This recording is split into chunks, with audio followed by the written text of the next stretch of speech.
Hello my dear students, welcome back to one more class.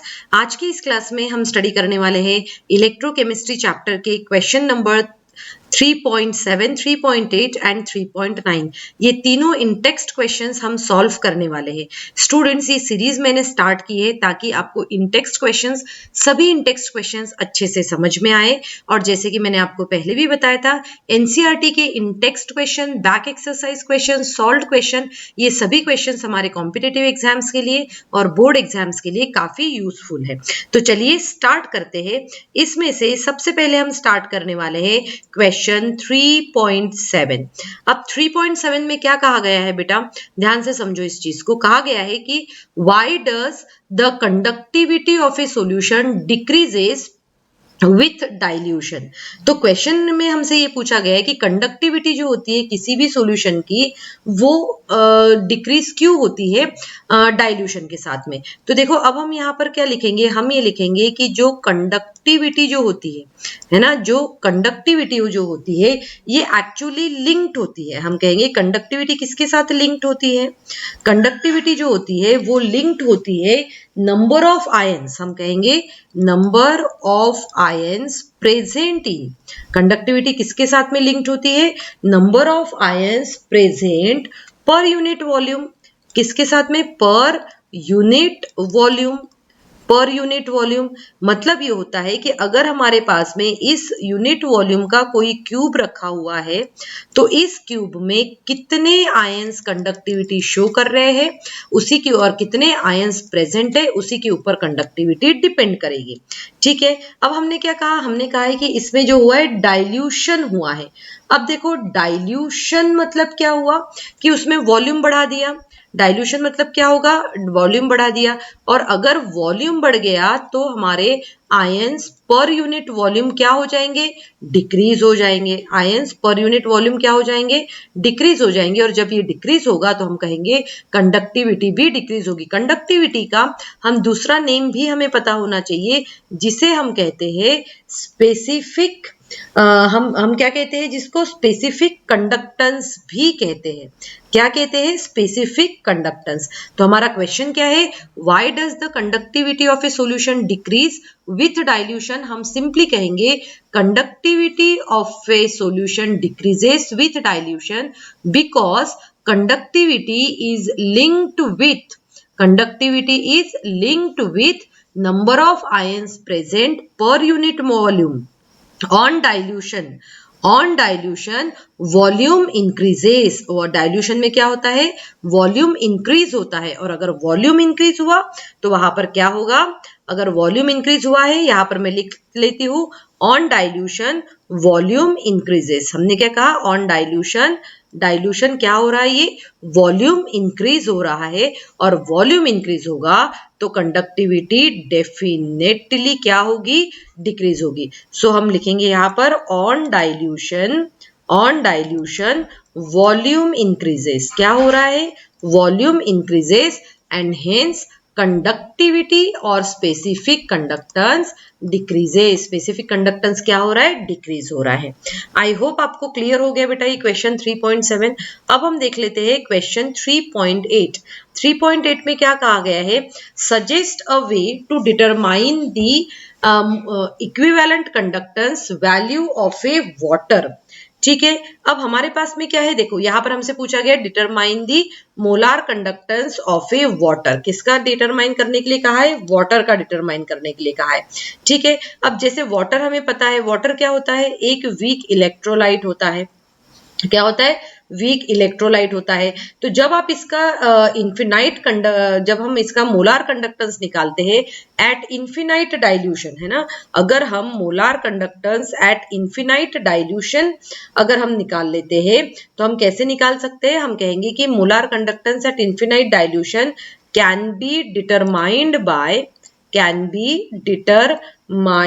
Bye, और हम कहेंगे can be determined in terms of हम कहेंगे कि इन टर्म्स ऑफ हम क्या कहेंगे, जो स्ट्रॉन्ग इलेक्ट्रोलाइट्स है उसका हम मोलार कंडक्टेंस निकाल सकते हैं। तो कुलरॉश लॉ अगर हम अप्लाई करते हैं तो हम इस तरीके से निकालेंगे, मोलार कंडक्टेंस ऑफ वाटर अगर मुझे निकालना है तो मैं पहले कोई भी स्ट्रॉन्ग इलेक्ट्रोलाइट ले लूंगी, जैसे कि मोलार कंडक्टेंस ऑफ HCl हम ले सकते हैं। साथ में जब HCl एक स्ट्रॉन्ग एसिड और एक स्ट्रॉन्ग बेस की अगर हम रिएक्शन करवाएंगे तो वहां पर क्या हो जाएगा, यहाँ पर हमें वाटर का कंडक्टेंस मिल सकता है अगर हम मोलार कंडक्टेंस ऑफ NaCl अगर इसमें से माइनस कर दे तो ये एक मेथड हो सकता है हमारा molar conductance value find out करने के लिए। ठीक है, तो बेटा आई होप ये आपका 3.8 क्वेश्चन भी क्लियर हो चुका है। अब हम जो देखने वाले हैं वो है हमारा 3. यहाँ पर हम कहेंगे, यहाँ पर जो हम देखने वाले हैं वो हमारा 3.9। अब देखो 3.9 में क्या दिया गया है, क्वेश्चन क्या है, रीड कर लेते हैं हम। Molar conductivity of 0.25। तो चलिए अभी हम यहीं पर सॉल्व करते हैं तो ताकि हमें थोड़ा सा और बेटर हो जाए। हम इसको इंक को इरेज कर लेते हैं और सॉल्व करेंगे हम 3.9 क्वेश्चन। राइट, 3.9 क्वेश्चन में क्या दिया गया है बेटा, देखो ध्यान से। 3.9 में हमसे बोला गया है the molar conductance of 0.025 mole per liter of methanoic acid is 46.15 और simply 1 Simon centimetre square mole inverse, ये इसका यूनिट होता है।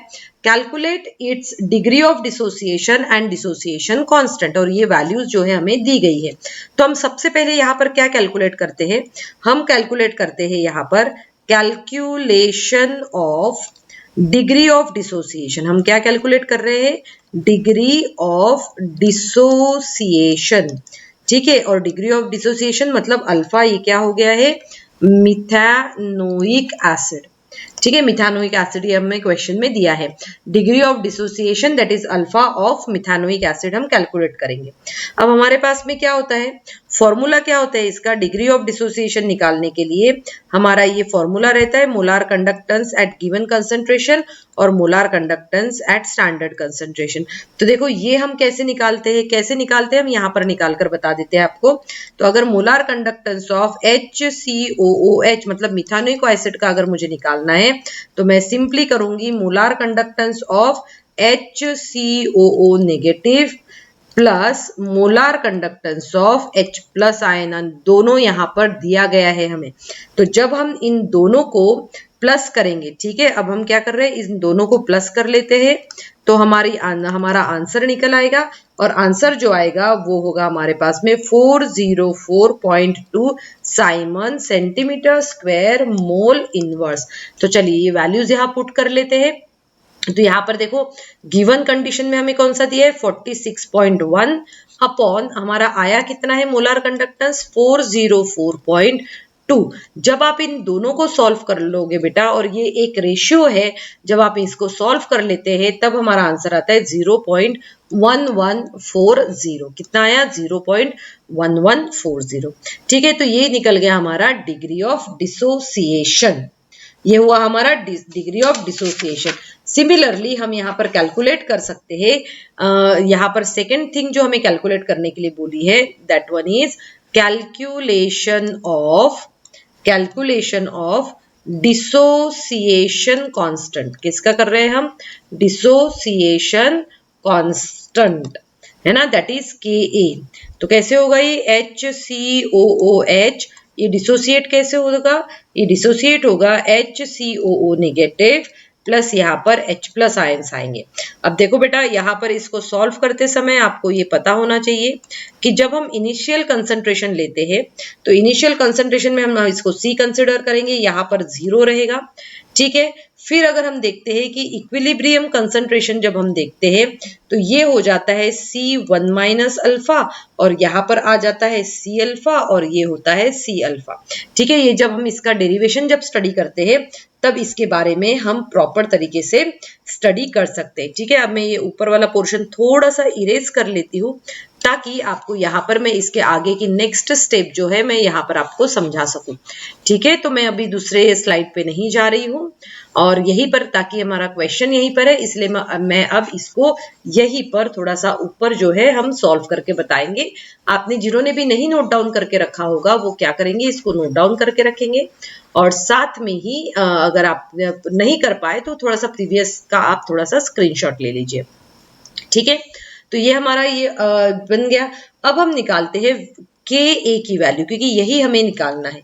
तो के ए की वैल्यू में हम जनरली क्या करते हैं, कंसंट्रेशन ऑफ HCOO नेगेटिव लेंगे, कंसंट्रेशन ऑफ H+ लेंगे, अपॉन डिवाइडेड बाय आता है यहाँ पर कंसंट्रेशन ऑफ HCOOH। यहाँ पर जो हमने सॉल्व किया इसकी वैल्यू पुट करो, C alpha into C alpha upon यहाँ पर हो जाएगा C1 माइनस अल्फा, तो फिर ये हो जाएगा C अल्फा स्क्वायर और ये आ जाएगा 1 माइनस अल्फा। अब जब हम इसमें सभी की वैल्यूज पुट करेंगे तो कंसंट्रेशन कितना दिया हमें, 0.025 दिया है।